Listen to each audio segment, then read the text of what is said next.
Hi everyone, I just wanted to come on here and kind of like make a video that's more, I guess you would say, educational. It's going to be towards the men, but also it's going to be for the women. So I'm hoping we all can learn a little something from this and just help each other out.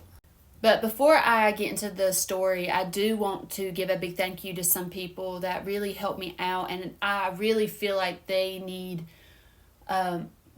to be also thanked as well. My local police department, I do not give my location, so I hope somebody that knows me sees this and will send it to them. One, as soon as I walked in, I'm assuming they knew I was upset, but they took what I said serious. They really listened to me. I was able to get the guy's tag. I was one number off, but they were able to figure it out and find him. I was in there 10-15 minutes, and when that guy left, they found him within 4 minutes. So I'm really thankful that they, really heard me, and I felt a lot more safer in there. So, and they even offered to give me a ride home, but I wasn't going to let some man ruin my day or my walk.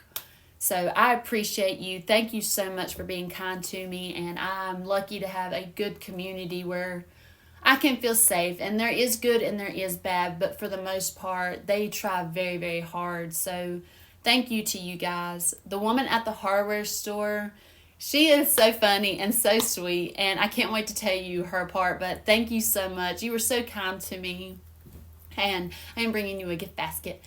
To the guys that work in Uptown, thank you guys for letting me talk with you for a second until I could get to where I was going. And you guys even came by later that evening to check on me. Thank you so much. Like I said, I have a good community. So just these few people outside the police department, you see what, my community is about. So I'm lucky to have that.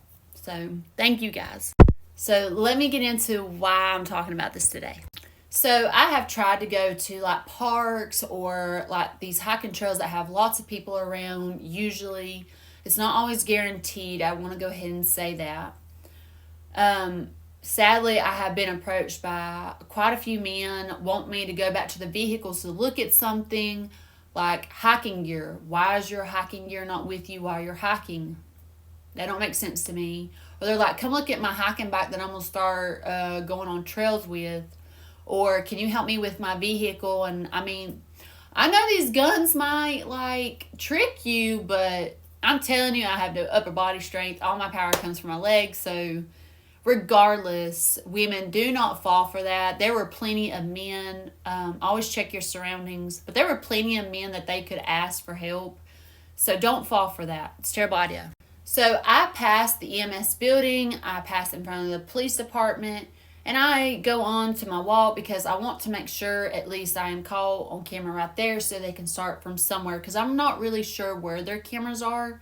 I just know that there's cameras through there. But there's shops all through there, so I know there's cameras on theirs too. So I stop and talk to one gentleman that owns a store in there, an antique store. And I get done talking to him, and I keep walking, and I hear this guy honk.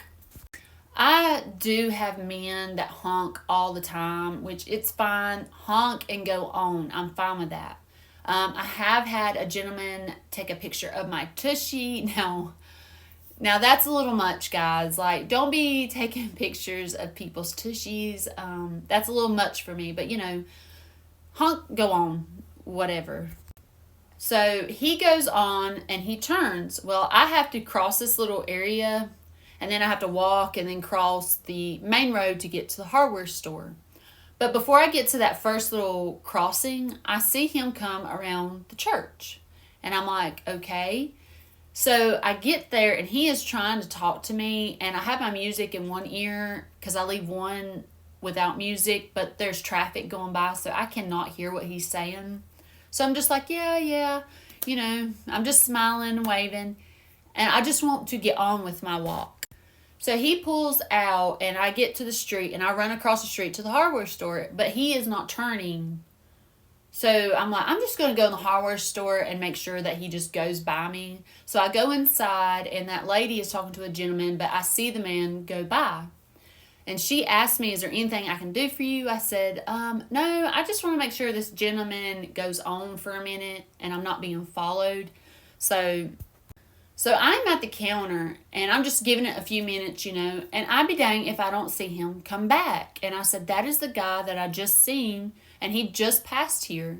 And I kind of told her a little bit what had just happened. She walks outside and she watches him, and she's like, I will kick his butt. I've got the tools to do it. And he turned right there at the school and went down another road. And I'm like, okay, maybe he is gone this time. I hope. And she said anytime that I felt unsafe, that I was more than welcome to come back in her store. And I thanked her, but I don't want to involve more people than I already have, because I don't want anybody to get hurt. So I walk out and I go down towards the fire department to finish out my walk, and I come back. Well, I passed her store, I passed the road in that little spot where I first met him, and I'm walking on, and I passed the church, and I happen to look back, and there he is again. But this time he passes me, and now he is on my left side, and he is sitting in a library parking lot. So at this point, I do not feel safe really at this point. So I am trying to call Christopher. He was at work and he was in class, and I know that, but I just kept calling him over and over and over. And I just pretend that I'm talking to my mom, because when I get up on the van, because I don't want him to see me seem bothered. So I just pretend I'm talking to my mom, and he's looking at me constantly. And I think he tried to say something to me, but there's cars going by, so I'm not 100% sure on that. But he sees me. He knows that I see him, and I walk past him. Well, he pulls out behind me and goes the same direction that I'm going, and he's at the red light in front of me now. So I am actually getting a little upset at this point. I'm crying a little bit, and Christopher finally picks up. I'm talking to him, letting him kind of know what's going on, and the man at the red light is still staring at me. And I just keep walking, and thankfully I see the Uptown guys working, and I'm like, oh, I know these people too. Thank goodness. I'm running into people. They're out here working. And Christopher's saying, call the cops. I said, well, I'm going to make it to these guys up here, because I'm trying to keep my mind focused and alert, and I get that guy's tag number. So as soon as I leave them guys, I have to do 2 more crossings before I can get to the police station. So I am coming up on the first crossing, and I see that guy again. He has turned around and came back. Well, he comes, and I cross already, and he comes down that road behind me and honks. Now, he can go around that whole building and cut me off before I can get to the next crossing. So at this point, I am power walking. And yes, I jaywalked right to the police door, and I walked in, and I was kind of trying to get upset, but I was trying to stay focused. And I start telling them everything that has just happened the whole walk, my whole entire walk. Now, when they get all the information and I tell them everything that's happened, they see him all on the cameras. And I feel like even they were kind of like, this is odd, because once that one guy left, they found him within 4 minutes, and I am so thankful that they did. But his excuse was that he was waiting for tires or getting tires. So I'm going to have to make a part 2. So if you see this video, go look for the part 2.